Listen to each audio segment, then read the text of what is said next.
السلام علیکم ورحمۃ اللہ وبرکاتہ۔ ہیکل سلیمانی اور مسجد اقصی کی تاریخ۔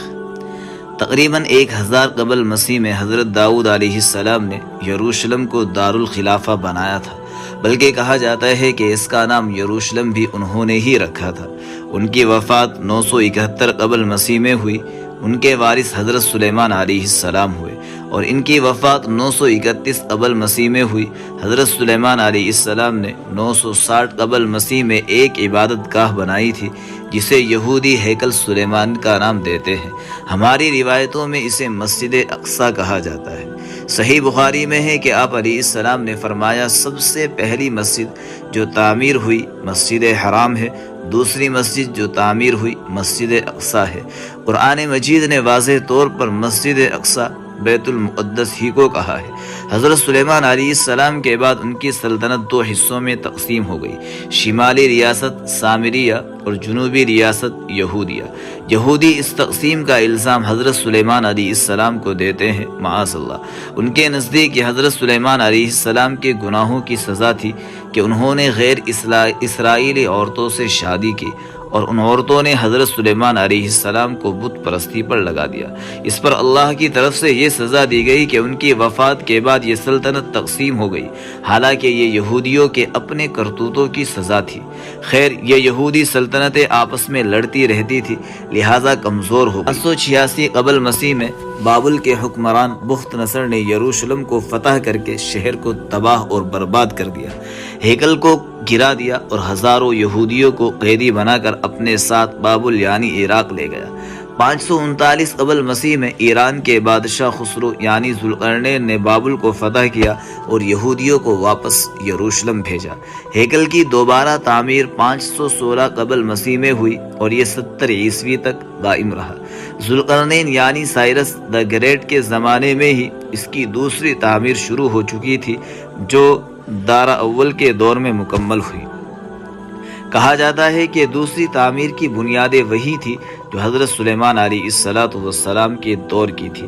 شمعون مکابی یا حسمونی نے ہیکل کو تیسری مرتبہ تعمیر کروایا تھا۔ اس کا زمانہ 142 تا 135 قبل مسیح کا ہے، کیونکہ 332 قبل مسیح میں سکندر اعظم نے یروشلم پر قبضہ کر لیا تھا۔ 168 قبل مسیح میں دوبارہ یہودی ریاست قائم ہو گئی جو مکابیین کی سلطنت کہلاتی تھی۔ یہ انقلابی تھے، لیکن 70 عیسوی میں ٹائٹس رومی نے اس سلطنت کو دوبارہ تباہ کر دیا تھا۔ بعض اسرائیلی ماہرین آثار قدیمہ اور محققین جیسا کہ بنیامین مازار کا کہنا ہے کہ ہیکل سلیمانی اول اور دوم دونوں حرم شریف سے باہر تھے اور شہر داؤد میں تھے، اور یہ مقام اوفل کہلاتا ہے جو کہ ایک پہاڑی کا نام ہے۔ بائبل میں بھی اس کا ذکر کثرت کے ساتھ ہے۔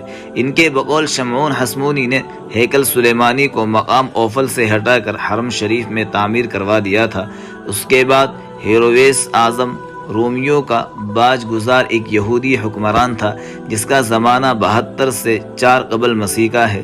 اس نے اسی ہیکل کی توسیع بھی کی تھی۔ اسی تیسری تعمیر کی ایک دیوار تاحال باقی ہے جسے یہ لوگ دیوار گریا کہتے ہیں۔ 70 عیسوی میں ٹائٹس رومی نے یہودی ریاست پر حملہ کر کے اسے بالکل تباہ کر دیا تھا اور تیسرا ہیکل بھی گرا دیا۔ اس کی ایک دیوار باقی ہے جسے دیوار گریا کہتے ہیں، یہاں یہودی جا کر عبادت وغیرہ کرتے ہیں۔ قرآن مجید میں جس کو مسجد اقصی کہا گیا ہے وہ یہ کل احاطہ ہے جسے آج کل حرم شریف کہا جاتا ہے، لیکن ایک مسجد حضرت عمر نے بھی 15 ہجری میں اسی احاطے میں تعمیر کروائی تھی اور یہ بھی بعد میں مسجد اقصی کے نام سے مشہور ہو گئی۔ شروع میں اسے مسجد عمر ہی کہا جاتا تھا، بعد میں اس کا نام مسجد اقصی پڑ گیا۔ حرم شریف ایک احاطے یا 4 دیواری کا نام ہے جو قدیم یروشلم شہر میں موجود ہے۔ قرآن مجید میں اسی حرم شریف کو مسجد اقصی کہا گیا ہے۔ اس کا کل رقبہ کوئی 37 ایکڑ یعنی 296 کنال ہے۔ اس حرم شریف کے احاطے میں وہ مسجد اقصی بھی موجود ہے جسے حضرت عمر رضی اللہ تعالی عنہ نے تعمیر کروایا تھا، اور اسی حرم شریف میں قبۃ الصخرہ بھی ہے جسے اموی خلیفہ عبد الملک بن مروان نے 685 عیسوی تا 691 میں تعمیر کروایا تھا۔ یہ گنبد ایک چٹان کے اوپر بنایا گیا تھا، جس کے بارے میں ہے کہ آپ علیہ السلام کا معراج کا سفر یہاں سے شروع ہوا تھا۔ یہودی روایت کے مطابق اس چٹان پر حضرت ابراہیم نے اپنے بیٹے اسحاق علیہ السلام کی قربانی دی تھی، اور بعض کے نزدیک اسی چٹان پر ہی ہیکل سلیمانی تھا۔ حرم شریف میں وہ دیوار گریا بھی ہے جو ہیکل سلیمانی دوم یا سوم کی ایک بقیہ دیوار ہے۔